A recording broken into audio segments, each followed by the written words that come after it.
en direct à LCN. 8h45, on va rejoindre Richard Martineau à Cube Radio. Salut Richard. Salut Jean-François. Écoute, je veux revenir rapidement encore sur les terribles événements en Israël. Je te parlais de la complaisance qu'ont certains commentateurs vis-à-vis le Hamas. Et là, on a appris, je lisais Guy Fournier hier dans le Journal de Montréal, la CBC aurait envoyé un mémo à ses journalistes pour ne pas utiliser le terme terroriste lorsqu'on parle du Hamas. Pourtant, le Hamas est reconnu par le Canada comme une organisation terroriste. Écoute, on parle de peut-être 40 enfants qui auraient été décapités. Là. On va vérifier là, au cours des prochains jours si c'est pas des terroristes. Imagine-toi, là, parce que moi, je suis tanné d'entendre, oui, mais c'est épouvantable ce qui s'est passé, mais Israël. Imagine-toi au lendemain de l'attaque contre la mosquée de Québec.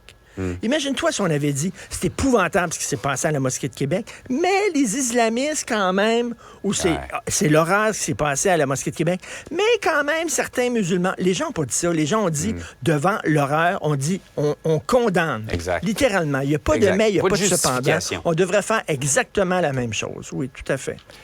Violence dans nos écoles, Richard, on a vu, notre collègue Yves Poirier nous a rapporté plusieurs cas récemment, le tout dernier hier dans le secteur de Vaudreuil-Dorion. Toi, tu as l'impression que les gens en autorité ont comme baissé les bras?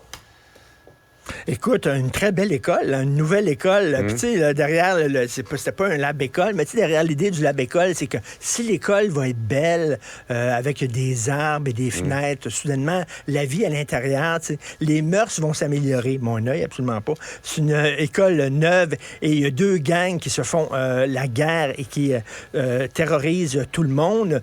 C'est notre consoeur ici, Florence Lamoureux, notre collègue de Cube Radio, qui est sorti cette histoire-là. Et écoute, de la violence dans les écoles, tu le dis, Yves Poirier arrive souvent, en parle, il y en a énormément, des arbitres qui se font tabasser, des professeurs qui se font agresser.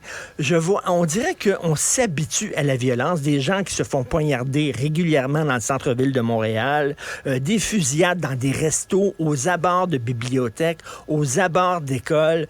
Ça arrive de plus en plus, et tu sais que t'aimes beaucoup ça quand je parle de cinéma. Lorsque je discute avec toi.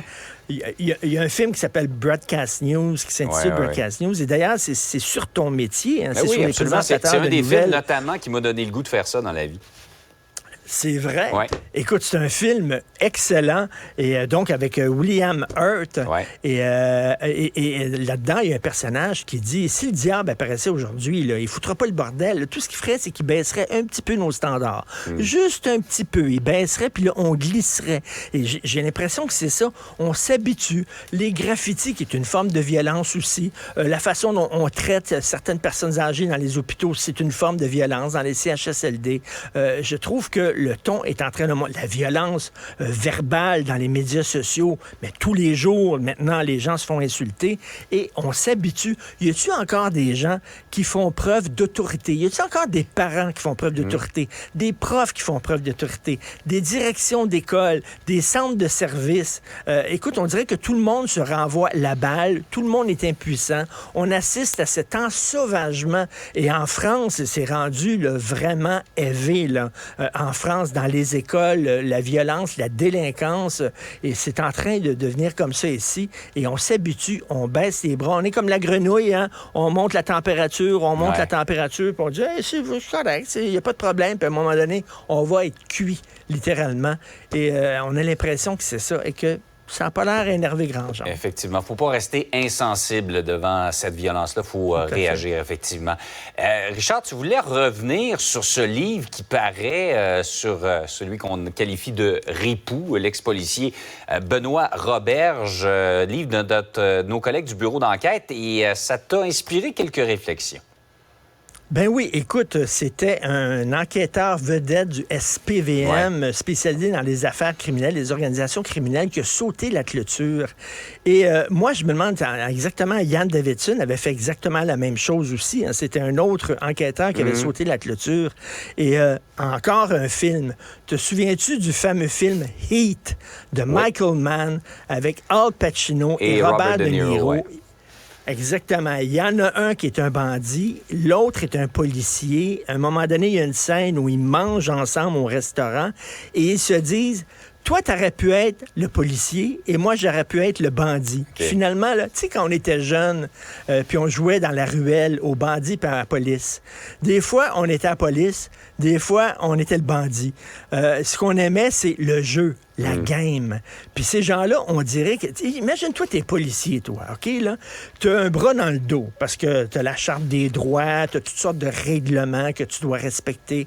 Tu vois les gars l'autre bord que tu épies, que tu surveilles à longueur de jour, qui ont du fun, le party, les filles, Ils font de l'argent. en veux-tu, en v'là, tout ça. Puis toi, t'es là, avec ta job, tu te fais suer, t'es pas beaucoup payé. Ça doit être extrêmement tentant, des fois, de faire le saut et d'aller l'autre bord. Et moi, ce qui m'étonne, c'est qu'il n'y en ait pas plus de ça. Ah oui? Écoute, rapidement, j'ai dans ma famille quelqu'un qui était policier. Et à un moment donné, il fait sa ronde, puis il y avait un gars, un toxicomane qui était très connu par les policiers, mettons qu'il s'appelait Kevin, OK, là? Puis Kevin, il le ramassait souvent, puis il était complètement engourdi, endormi, puis tout ça.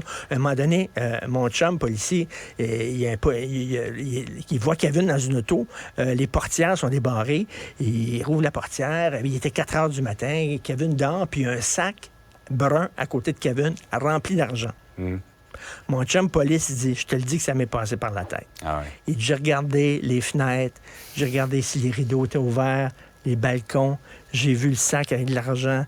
Il dit, là, à un moment donné, il y a eu un sursaut de conscience, puis il a dit, non, je vais pas là. Pouf, fermé la porte, il a laissé Kevin dormir. Mais tu sais, vraiment, là, des fois, pour certains policiers, là, ces gens-là aiment la game. Ils aiment jouer au jeu du chat et de la souris. Puis ils pourraient peut-être être l'autre bord, puis de ce bord-ci. Bref, j'ai très hâte de lire ça. Le ripou des Hells, des gens du bureau d'enquête, Éric Thibault, Jean-Louis Fortin et Félix Séguin. Heureusement, quand tu le disais, que l'immense majorité de nos policiers ont un sursaut de conscience parce qu'effectivement, il y en a peut-être qui auraient sauté la clôture, mais c'est pas le cas. Hey Richard, passe une très belle journée. Merci, très content de te regarder Broadcast News et que tu as sauté la clôture pour devenir présentateur de nouvelles. Salut. Salut.